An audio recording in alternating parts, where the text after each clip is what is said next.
எல்லாரும் என்னுடைய இந்த பிரேம விலாசம் பார்த்துருப்பீங்கன்னு நினைக்கிறேன். எல்லாமே நல்லா இருந்திருக்கும், உங்களுக்கு பிடிச்சிருக்கும்னு நினைக்கிறேன். இந்த தடவை ஒரு கொஞ்சம் மாற்றி ஒன்று சொல்ல போகிறேன். அதாவது என்னன்னா, கல்யாணங்கள் அப்போ எப்படி இருந்தது, இப்போ எப்படி இருக்குங்கிறது. இப்போ பசங்க நிறைய இருக்காங்க, பெண்கள் குறைச்சலா இருக்கு. அதனால டிமாண்ட் பெண்கள் சைடுலேருந்து வைக்கலாம். அது வேணும், இது வேணும், இப்படி இருக்கணும், அப்படி இருக்கணும்னு. பிள்ளைகள் எல்லாரும் பரவாயில்ல, சரி சரின்னு சொல்ல முடியுமான்னு ஒரு நிலைமை வந்துடுது.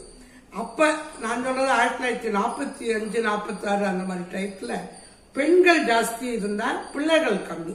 அதனால அவ தான் டாமினண்டா இருந்தாக்கா அவ சொல்றதெல்லாம் இவ கேட்கணும். இப்படி எல்லாம் பண்ணணும், அப்படி எல்லாம் பண்ணணும், சீர் செய்யணும், இதுல வேணும், பித்தளை பாத்திரம் வேணும், அடுப்பு கிட்ட வைக்கிறதுக்கு கூட ஆள் இல்லை, இருந்தாலும் பித்தளை பாத்திரம் வேணும், அது வேணும்னு எல்லாம் நிறைய டிமாண்ட் பண்ணிட்டு அந்த மாதிரியான காலம். அது சுவாரஸ்யம். அது ஒரு மாதிரி இருந்தது, இப்ப ஒரு மாதிரி இருக்கு. நீங்க எல்லாரும் இந்த வாஷிங்டன் திருமணம்ங்கிற இதை படிச்சிருப்பேன்னு நினைக்கிறேன். சாவி எழுதினது. அதுல அந்த ராக்பெல்லர் மாமி பாவம், அந்த ராக்பெல்லர் மாமி சம்மந்தி சண்டை வரணும்னுட்டு இந்த வாஷிங்டன் திருமணத்துல அமெரிக்கால கல்யாணம் பண்ணுவா. அங்க கேட்க ஆசைப்படுவா. அதை பார்க்க அது அந்த சம்மந்தி சண்டை வந்த உடனே அவ ஐயோ இவ்வளவு கஷ்டமா இது அப்படின்னு அந்த அம்மா சொல்றான்னு ஒரு காமெடியா ரொம்ப நல்லா இருக்கும். அந்த கதை ரொம்ப நல்லா எழுதியிருப்பேன். பட் நிஜமாவே நிறைய இடங்கள்ல சம்பந்தி சண்டை வரும், கல்யாணங்கள் நின்றுடும், எல்லாம் பண்ணுவோம் அப்ப அந்த காலத்துல. நான் சொல்றது 1947 48 அந்த மாதிரியான 47 46 47 அந்த மாதிரியான காலங்கள். இது சம்பந்தி சண்டை தான், பட் ஒரு சுவாரஸ்யமான காமெடியான ஒரு சண்டை. இது யாருக்குன்னா எங்க ஹஸ்பண்ட் சொல்லி எனக்கு தெரியும். அவருடைய கசினுக்கு கல்யாணம். எங்கன்னா மதுரையில். அவ அப்பா நல்ல நல்ல வசதியானவர், நல்ல பெரிய வேலையில் இருந்தார்.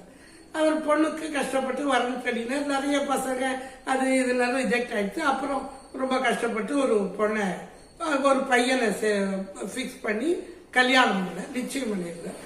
அவர் மதுரையில் ரொம்ப சிறப்பா கல்யாணத்துக்கு ஏற்பாடு பண்ணியிருந்தார். எல்லா உறவுக்காராலையும் கூட்டி எல்லாம் நல்லா பண்ணியிருந்தார். அப்ப என்னாச்சு, ஒரு கலவரம் வந்துருச்சு இந்தியா பூரவே. அந்த கலவரத்துல மதுரையில கொஞ்சம் ஜாஸ்தியா இருந்துச்சு. அதுக்காக கர்ஃபியூ போட்டுட்டான். கரெக்டா கல்யாணத்துக்கு ஒரு 3 நாளும் கர்ஃபியூல போயிடுச்சு.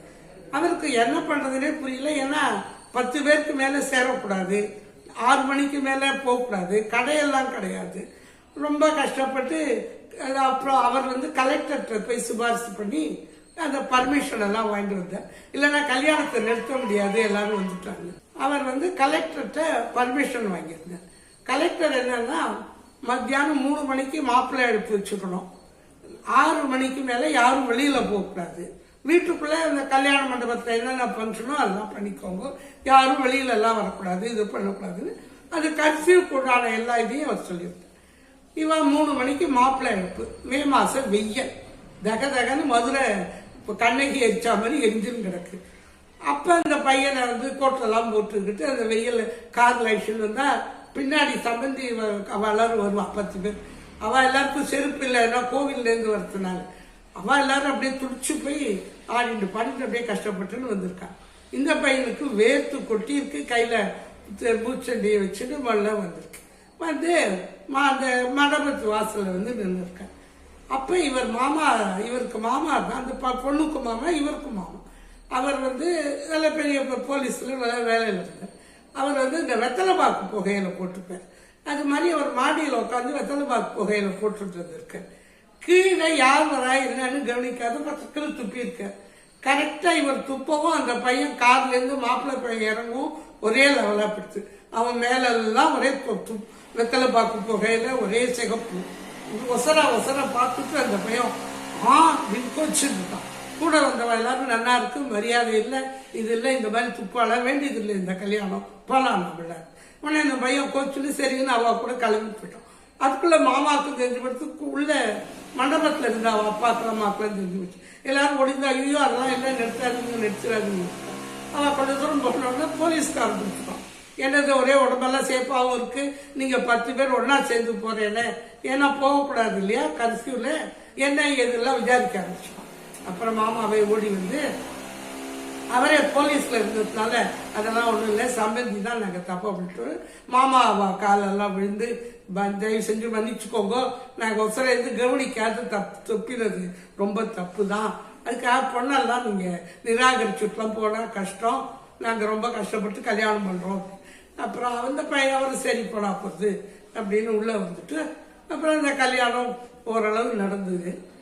அதுக்கப்புறம் ஒரு தடவை நான் அவரை பார்க்க செக் எப்படி நீங்க சரின்னு சொன்னேன் அப்படின்னு.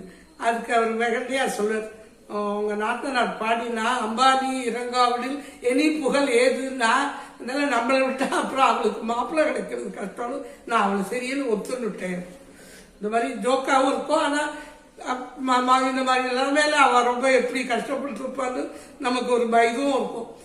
கர்ஃபியூ வேற, வெளியிலையும் போக முடியாது, சாமான் சர்ச்சும் வாங்க முடியாது, கல்யாணத்துக்கு வந்தவாளையும் கவனிக்கணும், சம்மந்தி விருந்தெல்லாம் பண்ணணும், இதெல்லாம் இப்ப ஃப்ரீ, எல்லாரும் ஆளுக்கு பாதி, நீங்க பாதி நாங்க பாதின்னு விடுறோம்.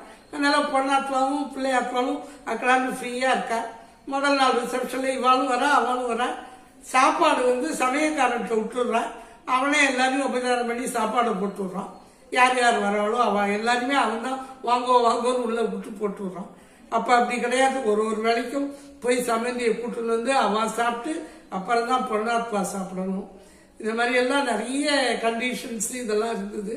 இப்ப அதெல்லாம் கம்ப்ளீட்டா போய் இப்ப இருக்கிறது பெட்டர்னு நினைக்கிறேன். ஏன்னா ரொம்ப சிரமம் இல்லாத இருக்கு. பொண்ணா பையனாத்வா என்ன சொல்லுவாளோ அது இதுங்கிற பிரச்சனை எல்லாம் இல்லை, ஈஸியா நல்லா இருக்கு கல்யாணங்கள். இது மாதிரிதான் நடக்கிறது விஷயம். நீங்க இதெல்லாம் பார்த்துட்டு உங்களுடைய அபிப்பிராயம் எல்லாம் எழுதுங்கோ. எனக்கு இதுல என்னென்ன மாற்றம் பண்ணணும்னு செய்யணும், நிறைய விஷயங்கள் எனக்கு தெரிஞ்சதெல்லாம் நான் சொல்லணும்னு நினைக்கிறேன். அதுக்கு உங்களுடைய உதவி தேவை. அதாவது நீங்க என்ன உற்சாகப்படுத்தினாதான் நான் அதெல்லாம் சொல்ல முடியும். அதனால நீங்க எல்லாத்துக்கும் கமெண்ட்ஸ் எழுதுங்கோ, சொல்லுங்க, நிறைய பாருங்க. இது மாதிரி நிறைய விஷயங்கள், சிலது காமெடியாகவும் இருக்கும், சிலது பக்தியா இருக்கும், சிலது வேற மாதிரி இருக்கும். அதெல்லாம் நிறைய சொல்லணும்னு ஆசைப்படுறேன். அதெல்லாம் கேட்டு பாருங்க, செய்யுங்க, இது பண்றாங்க. வணக்கம்.